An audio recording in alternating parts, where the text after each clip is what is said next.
The clock was ticking and pointing at 2. In the quiet night, the sound of clicking could be heard in a dark, spacious room. Click, click, click. Xiong Zhi sat on her bed with her laptop on her legs. She was browsing on a particular website. Since she had made a deal with her grandfather, Xiong Zhi did not waste time.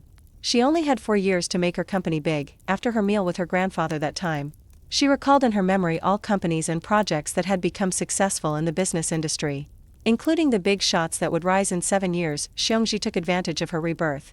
She did not care if she looked like she was cheating, she would make use of everything. She was grateful that even if she did not join or take any action in the business industry, she had still kept herself updated. It was good that she was blessed with a good memory. Once she read or listened to something, it never seemed to be genuinely erased from her mind, even if she did not pay any attention to it.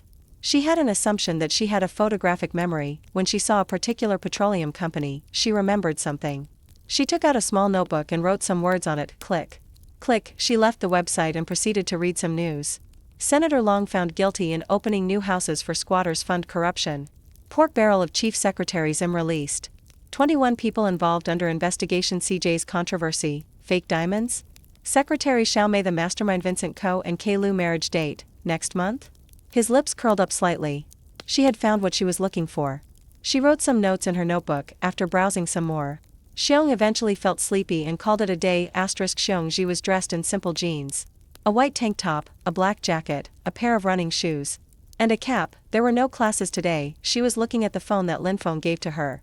She wondered if she should call Linfeng and tell him that she was going out and if he wants to accompany her. After a while, she put her phone back in her pocket, deciding she would not call. Her life and Linfeng's life were separated right now. All the aides that work for Xiong could only stay at the Xiong mansion after they become 21. So right now, Linfeng was not obliged to come at her beck and call. She also wanted Linfeng to live his life. She had a feeling that Linfeng was planning something, as if he was preparing for something. Those eyes of Linfeng were saying that he would not just stay at the Xiong's. Like her, he was probably making himself stronger. Linfeng, in time, I will settle my problems, then find you. Just wait. Wait for me. Xiong Zhi went out with her driver and left. Upstairs, an old man was leaning on the window, looking at the car that had left. Min, had someone follow Zhi. Just stay far and protect her. Don't let her know. Don't interrupt any of her business, old Xiong said. Yes, master. Zhou made some quick calls. I will notify my son. Zhou started. No need. He's not 21 yet. Let him have his freedom for now. After a while, old Xiong said, do you think my granddaughter would succeed? In mere 4 years. How could she make a company made from scratch big in just 4 years? Is it even possible for a company made by a 16-year-old girl to succeed, not to mention in just 4 years? I don't doubt young Miss Zhi is brilliant and talented. From what I saw on that day, she was very determined. She would surely succeed, Zhou answered. Ha ha ha. I trust your judgment. Do you know why I agreed with her bet? Because of her determination. Thinking about it, it is really impossible to succeed with her goal. She is still young, but it's good. She can prove her worth. If she makes a pleasant surprise, I don't probably need the grandson of that old Guan anymore. I will have my own successor, old Xiong dreamingly said. How about your agreement with the Guan family? Old Xiong's smile froze when he suddenly remembered something. Ah, I forgot to mention this to old Guan. Just call him and tell him to make time and have dinner with me. We need to settle this, old Xiong said while massaging his forehead. I have heard some news. Some days ago, his grandson came here from overseas, Zhou said, hinting something. How can I forget? That's the reason why I send Zhi to school in the first place. If Zhi knows, she will think that I'm breaking my promise. Old Xiong understood what Zhou was hinting at. He made a deal years ago to old Guan, the head of the Guan family. They arranged marriage to expand their business and dominate the business world. Her granddaughter, the first descendant, and his youngest grandson were chosen as their pawns. It was true that old Xiong did not care for any of his family members. If they behave, he will keep them. If they embarrassed him, he would cut ties with them without hesitation. Old Xiong was never fond of any of his sons and daughters nor grandsons and granddaughters, but he made a deal with her eldest granddaughter, Zhi, and he was a man of his words. However, he also had an agreement with old Guan. His grandson was already in the country, attending the same school as Zhi. He knew what it meant. Old Guan was taking a step with their agreement now. I need to meet with old Guan as soon as possible. He probably mentioned the agreement already to his grandson, old Xiong said. Yes, I shall arrange it, Zhou complied. A black car was parked in front of the police station. Inside the station, a gorgeous young man sat opposite a police officer. Besides, The magnificent man was a middle-aged man with an engorged body. A tall man in a suit entered the room with a black suitcase in hand. "Good morning. I'm the lawyer of Mr. Su. My name is Wei Fan," the tall man said while shaking hands with the police officer. "Yesterday evening, Mr. Feng harassed my client. He wanted to sleep with Mr. Su so Mr. Su could invest in their project proposal. But Mr. Su's orientation is straight, and thus refused to sleep with him. Mr. Feng then assaulted Mr. Su by force. If not for the waiter serving them, Mr. Su would have been offended by this man," the lawyer said in one breath. "Liar. You're speaking nonsense. It was me who was assaulted by Mr. Su," the gorgeous man said with rage. This gorgeous man was Feng Dian and was now being held as the offender. He gritted his teeth. He could not believe that the shameless bastard would go this far. He met this bastard 2 months ago because of a project proposal. The bastard was none other than the middle-aged man in the room. Mr. Su.Mr. Su had been pestering him for 2 months. Mr. Su was the representative of an investment company. As the accountant of the petroleum company, Feng Dian had nothing to do with presenting the project to the investors, but those shameless fools, the head directors, used him to lure this bastard. He was just told to give the file to one of the directors in the conference room. He did not know that he was being sacrificed as an offering to this bastard. When he went to the room, he did not disappoint his directors. He really got the attention of Mr. Su. Those bastards knew that Mr. Su was fond of gorgeous young men like Feng Dian. If they got the favor of Mr. Su by giving him such a gift, Mr. Su would happily agree to their proposal. As expected, Mr. Su suggested that their project proposal would be guaranteed an investment if he slept with him, but Feng Dian was a man of principles. He would never do such a disgusting thing. Since young, he worked hard for himself. He became an orphan when he was 16. Life was tough on him. He worked while studying. He finished college covered with sweat and blood. He only slept for 2 hours every day for years, juggling work and school. He thought having a degree would help him have a more comfortable life, but with his appearance, he found out that it was tough to find the right workplace. Before he got into the petroleum company, he had worked for 2 different companies. He got fired from the first company because he punched their head manager. He was really enraged at that time because that old man was harassing him. At first, he did not retaliate whenever the scum squeezed his butt. But when his wandering hands wanted to hold his thing and said outrageous, disgusting trash to him, such as wanting to have sex with him, he could not contain himself anymore. Feng Dian punched that dirty mouth of that bastard. As a result, he got fired the next day. At the second company, he resigned for almost the same reason. Now, at the age of 23, he thought he had found a good company with no one harassing him. He had been working there for almost 2 years. That was why he could not believe that the company would do such an outrageous thing, but the truth was in front of him now. This shameless bastard Su was twisting facts in broad daylight. Xiong Zhi entered the police station. She sat in the waiting area and patiently waited. After a while, he saw a middle-aged man and a tall man with a briefcase come out in one of the rooms. When the door was opened, she caught a glimpse of a young man in the room. Seeing the young man, Xiong Zhi relaxed. Her target was there. Seems like my timing was right. Xiong Zhi waited for the young man to come out. After a while, she saw him come out and was led to a temporary jail. He sat on the ground with drooping shoulders. She watched him punch the ground and cover his face with his hands. She walked towards the jail. An officer suddenly blocked her. "Wei. Excuse me, are you lost? Underage people should not be here," the officer said. Xiong Zhi picked up her ID from her pocket and held it out for the officer to see. "I'm not underage." Well, she was. Not actually. She had someone create a forged ID, faking her age as 19 years old. They would not check anyway. The police officer looked at the card. When he saw her age, he stared again at Xiong Zhi. Xiong Zhi was taller than normal girls. She got long legs. At the age of 16, her height was 5 feet and 6 inches. But her young, beautiful, and immature cold face told people that she was either 16 or 17 at most. That was not what caught the officer's attention, though. Because she was wearing a cap, he could not clearly see her face. Still, when he looked carefully at her to determine her age, he was captivated by the young girl's beauty. He had never seen a girl as beautiful as her. His mouth inadvertently hung open. Xiong Zhi used this chance. "I just need to talk to my brother. You see, our mother was sick. She was looking for him. I need to get him out before our mother's condition worsens," she boldly lied. The police officer seemed to not notice her lie, nor her monotone voice and emotionless face when she said those words. The officer just nodded, while gawking at her face. He seemed to have forgotten that he had just received a bribe earlier to not let anyone interact with the cell man. Xiong Zhi walked towards the cell. Feng Dian was still looking at the ground. "Mr. Feng," Xiong Zhi called him. Hearing his name called by an unfamiliar voice, he looked up. What Xiong Zhi saw was a gorgeous face.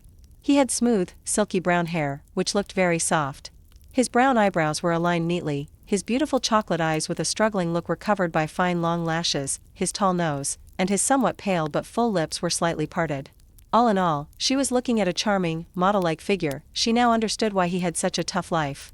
With that face and figure, and zero background, he was like a tempting delicacy for those lecherous men and women. Xiong Zhi was not affected, though. She was used to seeing beauty. She saw Linfeng and her wealthy classmates almost daily. Fang Dayin just looked at her, waiting for her to speak. He could not clearly see her face, but he knew she was young. However, she was a stranger to him. "Mr. Fang, I'm Xiong Zhi. I'm here to take you out, but with a condition." When he heard that, his face darkened. These bastards. Earlier, he lost to Mr. Su because Mr. Su had a lawyer prepared. Even though the charge against Fang Dayin was assault and harassment with extreme lack of evidence, it still ended up with him being sentenced to 2 years in prison. Simply because that bastard Su used his money to circumvent the law and bribe the officers. The bailing money was also high. Fang Dayin did not have enough money to bail himself out. He also did not have anyone to borrow from because he did not make any real friends. He was swamped surviving that he had no leisure time to make friends. Fang Dayin knew he had no way to bail himself out. Still, he would not concede to their conditions. He remembered what that bastard Su had said before he left. "I'm a good man. Since nothing happened, I will consider again if he apologizes to me," Mr. Su said with a lecherous expression while looking at Fang Dayin. Fang Dayin knew what he meant. If he considered sleeping with that bastard, he would withdraw the charge and view it as a truce. Never.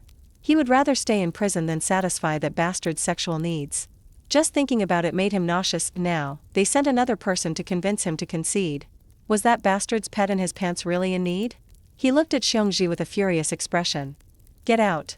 I would not become sex buddies with that disgusting old man. I would rather stay here." Xiong Zhi looked calmly at the furious Fang Dayin. She waited for him to calm down before reaching for something in her bag and handed it out to Fang Dayin. It was a folder. To be exact, a contract. Xiong Zhi was not good with words. She spoke directly. If she continued talking to him right now, he would not understand her intentions. So, written comments probably would take effect. "I'm not one of his people. Read this. You have 3 days to decide." "I would be back in 3 days," she said, then left after giving the folder to him. Fang Dayin looked at the girl's back. He was still furious, but he managed to calm down. He looked at the folder. At least, he had something to read to pass the time. He seemed to relax a bit. He opened the folder and was startled at the contents of the 20-page document. It was written concisely yet detailed. He read the proposal, the detailed explanations, conditions, and even the said company's layout. He was even more shocked when he read what his position would be in the company. CEO Fang, with a dumbfounded expression. He looked in the direction where the girl had left. This seemed too good to be true. But the documents here did not lie. Who was that girl? Outside the police station, Xiong Zhi drew a check beside Fang Dayin's name in the car. She was sure that the man would accept the contract. Having no way out, presented to him was a tempting offer that could change his life. He would be a fool if he did not grab the opportunity. Xiong Zhi knew that Fang Dayin should be aware that he would likely have a hard time finding another decent and formal job after serving in prison. He would be blocked by several companies. And no one would employ him who had a criminal record. So the only choice was to accept this offer. Xiong Zhi wanted to recruit Fang Dayin in her company because the man was full of potential. He was not suited to become a mere accountant. If he knew what he had accomplished 6 years from now in her previous lifetime, he would be very proud. In her previous lifetime, Fang Dayin became an outstanding man that every big company wanted to recruit. Even his former companies regretted that they let a rare diamond go. In his original fate, Fang Dayin stayed in prison for 2 years. As expected, when he had finally left the prison, he was blocked by several companies. Life became even more challenging for him. He had almost lived in the streets, but he still refused to let go of his pride, despite the long line of men and women wanting to have a taste of him, until he stumbled on a humble restaurant called Resto. The owner was a nice old man managing it with her granddaughter. He ate at that humble restaurant. When he was about to pay, he realized that he did not have enough money left. Embarrassed, he suggested washing the dishes. The old man refused at first and wanted to give him the food for free, but Fang Dayin persisted. In the end, he washed all the dishes, cleaned the kitchen thoroughly, and even fixed their broken oven. Seeing how Fang Dayin was so diligently working, the old man was moved. He offered a job to Fang Dayin. Fang Dayin happily agreed. From that day on, Fang Dayin became an all-around worker. Since he had done many odd jobs during high school and college, it was not hard for him to adjust. He cooked, cleaned, fixed things, and even became their accountant and manager. Because of him, the resto became more organized and came up with many strategies that attracted customers. New food, new services, new gimmick. Until the restaurant expanded and became famous. It became one of the most sought-after restaurants in country C. Many investors from foreign countries wanted to invest in resto branches overseas in just 5 years. When a journalist from the food industry featured the resto, they discovered Fang Dian, the head manager who had turned the resto into a success, after writing an article about his life story and how he made the resto soar from its humble background.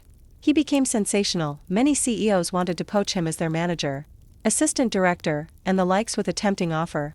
But he remained loyal to the old man who had helped him, the owner of the resto. Because of that, Xiong Zhi admired him greatly. He did not bite the hand that fed him. He was capable, full of potential, hardworking, and was very loyal to his benefactor. This kind of man was rarely found in today's world. This kind of man must be hers. Xiong Zhi left the police station. Once inside the car, she called the driver's attention. Let's go to the Guangdong hospital. The driver looked at Xiong Zhi strangely. First, police station. Now, hospital. What next? Cemetery? But the driver had no right to ask and satisfy his curiosity. He thought it was strange. Their young miss had no friends. She never left their house for 16 years to socialize. That was why he was very curious, yet thrilled, at where they were going. When they arrived at the police station earlier, at first he thought it was simply around the area where their young miss would go. That was why he was so shocked when Xiong Zhi entered the police station. He had many wild thoughts. Imagine his horror when he heard Xiong Zhi say that they would go to a hospital. A hospital? Who was she going to visit? Why? Is it connected to the police station matter? The driver had gone wild with his imagination while driving. They arrived at hospital. Xiong Zhi walked to the reception. Can I get the room number where Mrs. Xiaoping is staying? I am her granddaughter's friend, Xiong Zhi said. Can I get your ID please? Just for confirmation. You can get it once you log out later. And please sign this, the receptionist said while handing out the login record. Xiong Zhi gave another fake ID. It was different from earlier. In this ID, everything was fake. Her name on the ID was Bai Qin, 20 years old. The picture was, of course, hers. After some reminders from the nurse, she finally got the room number. She thanked the nurse and headed off to look for the room. 462C. Seeing the room number, she entered. What she saw was 4 beds occupied by patients. She looked at the bed labeled C. There on the bed was an old woman in her 70s. She had a respirator on her mouth. Once Xiong Zhi saw the scene, she knew she was not too late yet. She was relieved. She went to the nurse who was currently talking to one of the patients. Excuse me, can I see the doctor of the patient on bed C? The nurse looked at her. Are you her relative? Dr. Beking is the one in charge, but he is in the VIP area right now. It's urgent. I think my grandmother needs immediate surgery. My cousin said that today grandma is supposed to get surgery. If not, I'm afraid she is not going to hold on. Her condition is worsening. Can you please help a life here? Xiong Zhi said, saying half-truths. It was true that the old woman, Mrs. Xiaoping, needed a surgery as soon as possible. But not today. The true relative was not here. She could not just decide. The second reason why she needed to see the doctor right now was because she did not want to waste time. There were many things she needed to do. The nurse gasped. She did not know that it was such a life-threatening situation. She looked at the old woman in bed C. The respirator in her mouth had been there since the old woman came here. But she was never awake. The nurse got scared. She was a nurse. If she did not do anything and the patient died because of her carelessness, she would die of guilt. Okay, Mississippi. Please wait, I will notify Mr. Beking's assistant, the nurse said hurriedly. She walked out of the room and ran frantically as Xiong Zhi followed her secretly. When the running nurse saw another nurse pushing a wheelchair with an old man on, she called out to her, Mir. The nurse who was called stopped and turned around. Canner, what is it again? Is there another patient looking for Dr. Beking? I told you he is in the VIP area right now. Not just him, all head doctors in every department together with Director Yang are in the VIP area right now. Can you not tell that it is very important? They can't be disturbed, Mi said impatiently. She was especially exhausted as she had been repeatedly asked by patients and nurses of the whereabouts of the head doctors. She really regretted that she followed Dr. Beking earlier to the VIP floor. She was the only one who entered the VIP area and saw the situation inside. Hence, all of them were asking her, well, she saw a thing or two. But she did not even grasp the situation because Director Yang had dismissed her, thinking about the scene she saw earlier. She could not help but fall in a daze. Mir, a life is at stake here. You only need to call Dr. Beking. He has an operation scheduled today, Ken said pleadingly. If I disturb them then my life will be at stake here. Maybe it can wait until later. It will probably only take 2 hours, Mi said. She was afraid she might lose her job if she went up there. It was only one doctor, there are so many of them. Do they need all of them? Ken could not help but complain. It's VIP, my dear. But I can guess it should more than that. Our hospital favors VIPs for years. Still, Director Yang had never led a horde of head doctors to the VIP before. Usually, only 5 doctors at most. But today, he brought all of the heads. The VIP patient must be a really big shot. Me exclaimed with enthusiasm. Who is he? An old man? Maybe a CEO, Ken asked. Me looked around. She did not see anyone. She leaned closer to Ken and said in a lower voice, not an old man, but a very beautiful boy. He is a teenager. When I first saw him, I thought I saw an angel. He was truly very beautiful. Even more than I am. Me said dreamingly. Really? Is he more beautiful than our idol, Jianmu? Ken asked. She knew that Me only considered their idol Jianmu as the most beautiful man in the world. She was really curious about what Me's answer would be. Yep. If you saw him, you'd definitely think he was better than our Jianmu 10 times over. Sorry, my husband Jianmu, I'm still loyal to you. I was just attracted by a true beauty for a bit, Me said to the empty air like she was talking to her idol. Ken did not hear the proclamation of Me's love to their idol. Jianmu was a celebrity, the #1 guy whom girls wanted to sleep with, the #1 in the list of the most gorgeous men. In short, to them, there was no one comparable to his looks. Yet she just heard me say that the boy in the VIP room was 10 times better than their Jianmu in terms of looks. Ken's eyes sparkled. She could not imagine the boy's looks, she really wanted to have a glimpse of him. She was already imagining the beautiful, mysterious boy smile sweetly at her. Imagining the scene, she smiled dreamingly like a lunatic. The old man between them almost vomited blood. If he was not paralyzed, he would leave this place immediately. Seeing the 2 nurses immersed in their own world, he could not help but curse. Was I in a mental institution?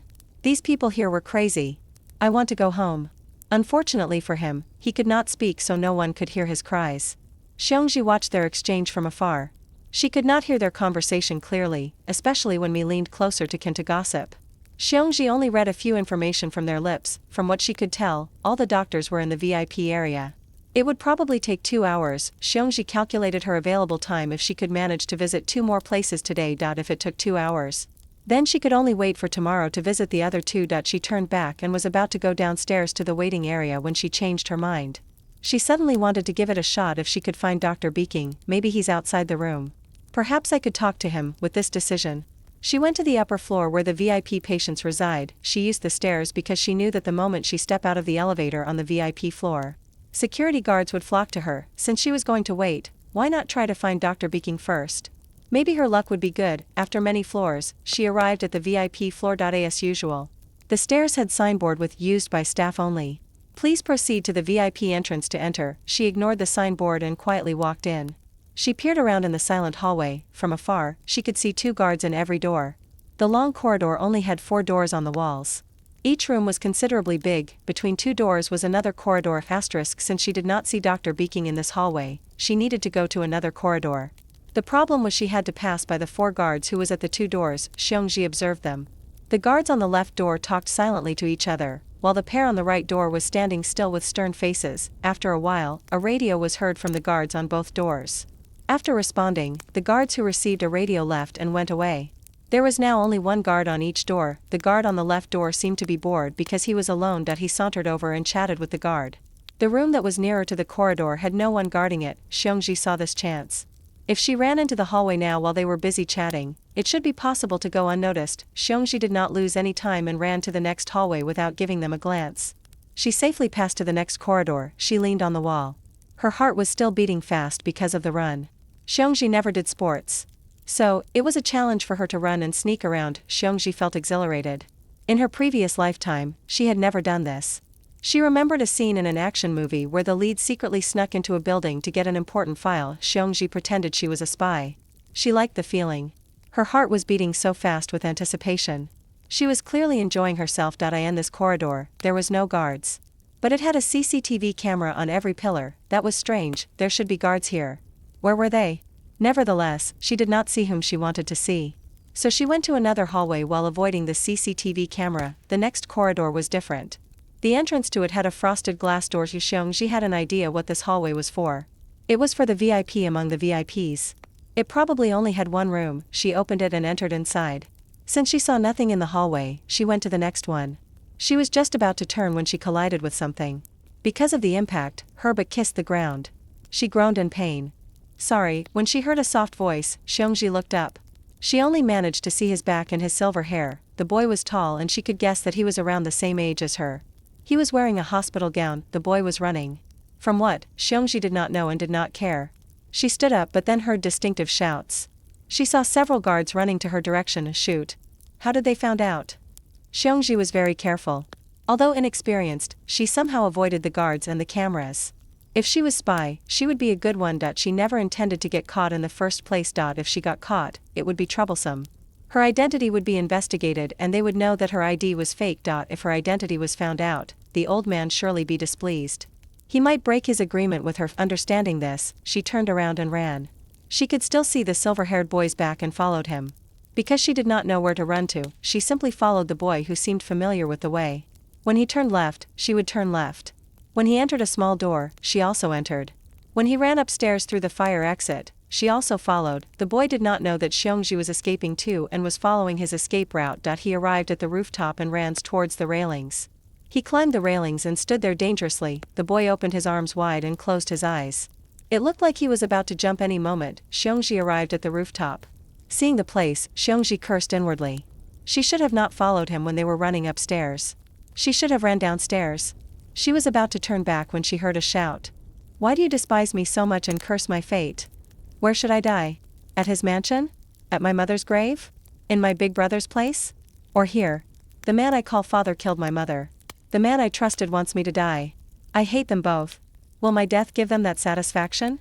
If it does, I would rather die while telling the world their grave sins. The silver boy poured out all his grievances in madness. Xiong Zhi turned back and found the boy standing at the top of the railings. His eyes were closed, the wind made his hospital gown flutter, and his arms were stretched out. Xiong Zhi found this scene amusing. It reminded her of the declamations she had watched when she was younger. When the silver-haired boy stopped speaking entirely, Xiong Zhi walked to his side and looked down. This hospital building had 36 floors. Xiong Zhi wondered, if the boy jumped down and died, would he feel any pain? Or 1 second pain then die? She was truly curious. But still, with this height, the body would not make it intact. That'll hurt, Xiong Zhi muttered to herself. However, the silver-haired boy heard it clearly and was startled to know that someone was beside him. Because of his shock, his balance faltered and his footing slipped. He tried to correct his balance to not fall down but failed. When his 2 feet both slip away, the boy got really scared. He had never felt this terrified and scared before. He was never afraid of heights. He had always done this. But when he saw that he was truly about to fall, he got terrified of the heights he were at. He would surely die. I'm going to die. He managed to hold on to the railings. His feet were suspended in the air. He used all his strength to hold at the railings. He gritted his teeth. He was afraid. He was scared. He was terrified. He almost experienced death. He never thought that he would be afraid this much. If he did not hold on, he would be gone now. Thinking he had almost died just a few moments earlier, he felt bitter and pained. I thought you want to die. Why did you change your mind? Xiong Zhi asked nonchalantly with cold voice, but the truth was, Xiong Zhi really got scared when he fell. She even ran to his side to grab him. She sighed with relief when she saw that he managed to hold on to the railings, yet her face and as well as her tone told a different story. The silver-haired boy looked up at Xiong Zhi. He could not see her face well, because of the cap, but he could hear that cold voice. How could a girl be so heartless? She can stand there calmly watching someone fall to his death. Then he remembered that he had a father who could kill anyone, even his blood relative, for power, and a brother who would betray his younger brother and poison him to death just to eliminate a future rival. There was a bitter taste in his mouth. This world and the people who lived in here were ruthless. When his brain registered Xiong Zhi's words, he laughed. This laughter contained his bitterness, pain, hopelessness, and hatred. That's right. How many times had he attempted to commit suicide? He had wanted to die, he always did. That was why he did not prevent himself from drinking the poison his brother gave him. He had already given up his life, yet when he almost experienced death earlier, he only had one thought. He wanted to live. When the boy laughed, Xiong Zhi took the chance to observe him. He looked like he was a mix. But the foreign blood stood out more. The boy's long, fine, silvery white hair reached the nape of his neck. His fringe was long enough to cover his eyes and forehead. His thin brows were also silvery and were aligned perfectly. He had a high bridge nose and pale full lips which would be more attractive had it been rosier. He had smooth perfect jaws. His skin was pale and translucent, although he was currently in distress, holding the railings with one hand tightly. It did not lessen his beauty, but what captured Xiong Zhi's attention the most were his eyes. It was also silvery with a little tinge of gray or blue. She was not sure. But those pair of beautiful eyes seemed to tell a very sad story. It was dull and empty, with no brilliance.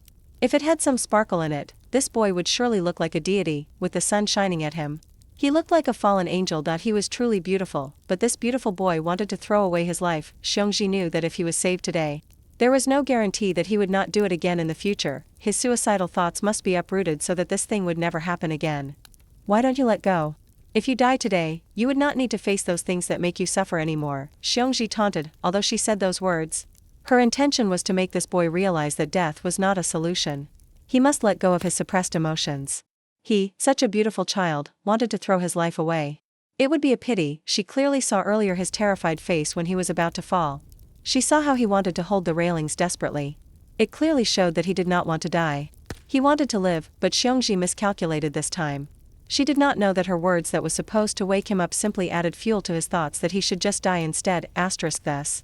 When he heard those words, he stilled. She's right, so what if I wanted to live? I will die anyway, I will suffer more. How could he survive against their schemes? How could he win against his father's power and authority? No one would believe that his own father killed his mother.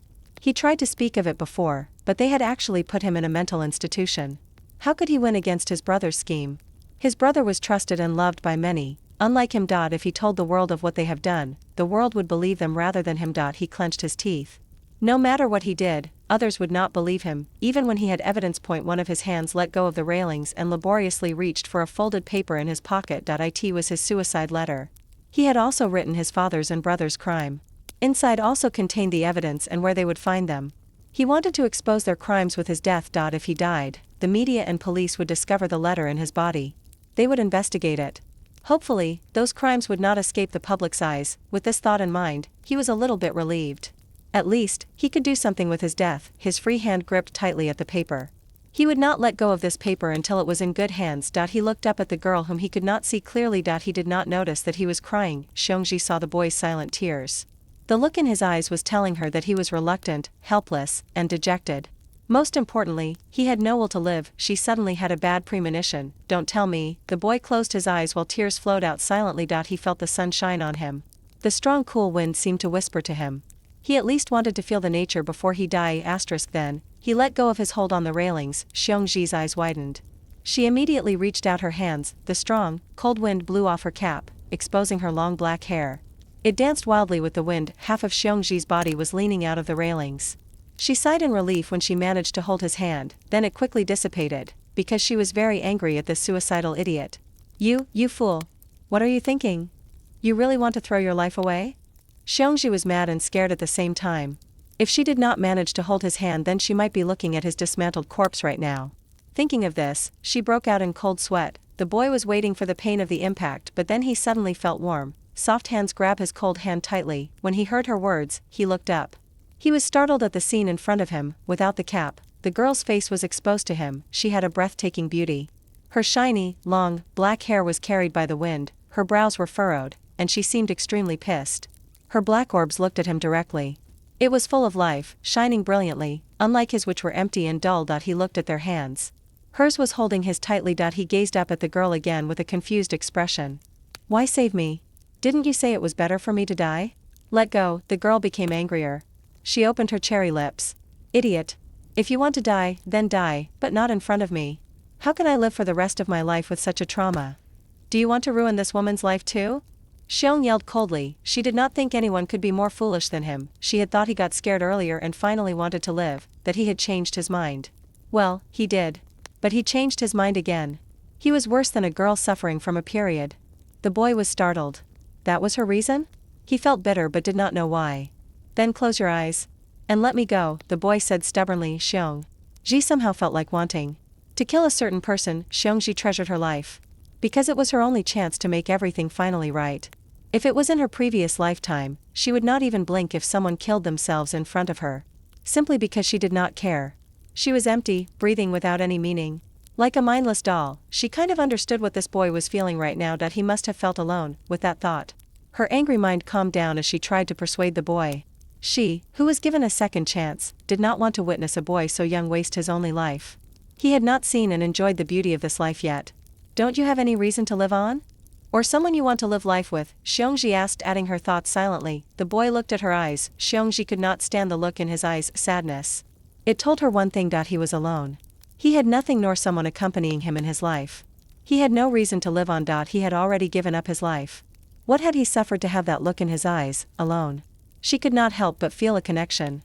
She felt like she was looking at herself from before. She also had no one. She was alone in her world. No ambition, no dreams, nothing. She felt nothing all the time until Linfeng came. He became her beacon. He made her feel. He made her want something, made her dream, and gave her a reason for living. She looked at the boy. His feeling of helplessness and loneliness was not foreign to her. Before she could stop herself, she heard herself say, I don't have a friend. Will you become my first? The boy was surprised. He could not believe that the girl would ask him that in this situation, but the girl's eyes were sincere with not a trace of pity. It was as if she was looking at his heart, asking his whole being. His heart trembled. A friend. He had no friends. But he knew what a friend meant. He heard a maid say before that she had a friend whom she can borrow money from. A person you could run to if you have trouble. A person who you could share your burdens with. A person who would help you in tough times. A person you could celebrate with. A person who stayed close to your heart. Those thoughts were too beautiful for him. Xiong Zhi's palm was sweating. Anytime, she could lose her hold. She was already using her both hands. While the boy was still in a daze, Xiong Zhi used this chance to pull him up with all her strength. It was good that the boy was thin and lighter than his peers. The boy did not struggle. When they were finally at the safe ground, Xiong Zhi breathed heavily. Her back was full of sweat. She reprimanded herself. She needed to have some exercise. She looked at the boy, her face cold. She was about to nag him when she was suddenly enveloped by his thin arms. Xiong Zhi was startled. Hey, are you alright? She paused when she felt him hugging her tighter. That hurt, she hissed. She forgot what she was going to say earlier. This boy was killing her. She could not breathe. She tried pushing him, but her arms were weak because of holding him earlier. When the boy was finally satisfied by the hug, he looked at Xiong Zhi. You saved me today, and you made me your friend. You have to be responsible, he said seriously. Xiong Zhi looked at him strangely. What, responsible? Xiong Zhi seemed to have forgotten that she just asked him to become his friend. She did not know that because of today's events, her life would be entangled with this boy, or to say accurately, this boy tied his life to Xiong Zhi. What is your name? The boy started but was cut off by the loud sound of the door opening. Several men in black suits entered and approached them.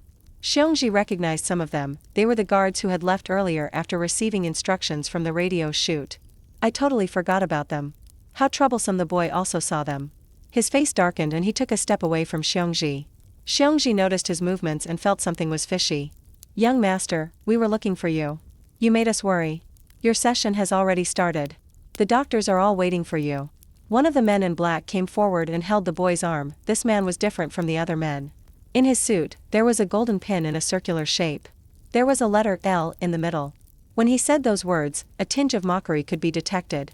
There was no politeness in his words and actions. He boldly held the boy's arm like he was holding a criminal. Let me guide you to your room. Then he stopped speaking when he noticed Xiong Zhi. It was a good thing that Xiong Zhi had a quick reaction and reflexes. She had already picked up her cap when those men were walking towards the two of them and put it on. She hugged the jacket she was wearing tightly. She kept a cold face even though they could not see it clearly, but her heart was ready to jump out of her rib cage. She was feeling nervous. And this is? The man looked at Xiong Zhi then to the boy before looking at Xiong Zhi again. I don't know. Why don't you ask her? She is already here when I came to have fresh air, the boy said without a ripple of any emotion. The man seemed to not believe it. He was about to ask Xiong Zhi when the boy started walking towards the door. He did not even look back. Of course Xiong Zhi understood what was happening. When the man still did not move and had no intention of letting her go, she took out her phone and pretended she was talking to someone. Dad, I'm sorry I did not answer your call earlier. There was no signal downstairs in the hospital. Yes. No, I'm still here. I'm at the rooftop. You're downstairs? Okay. Xiong Zhi nodded at the man and walked towards the exit. She was still on the phone pretending to listen to another person. How's mom? I bought some food today. Did you bring Jackie? Who's with you? Xiong Zhi's voice became fainter as she walked downstairs. The man who had wanted to ask her had a dark expression on his face. He did not manage to get her name. He was still suspicious of her. What if she was from the media? Or someone the brat had hired? He picked up his phone and dialed a number. Hello? A woman's voice was heard. Investigate and get the information about the girl who was wearing a cap, black jacket and running shoes. She was heading downstairs. Now. He ended the call. It seemed like he had something he needed to report.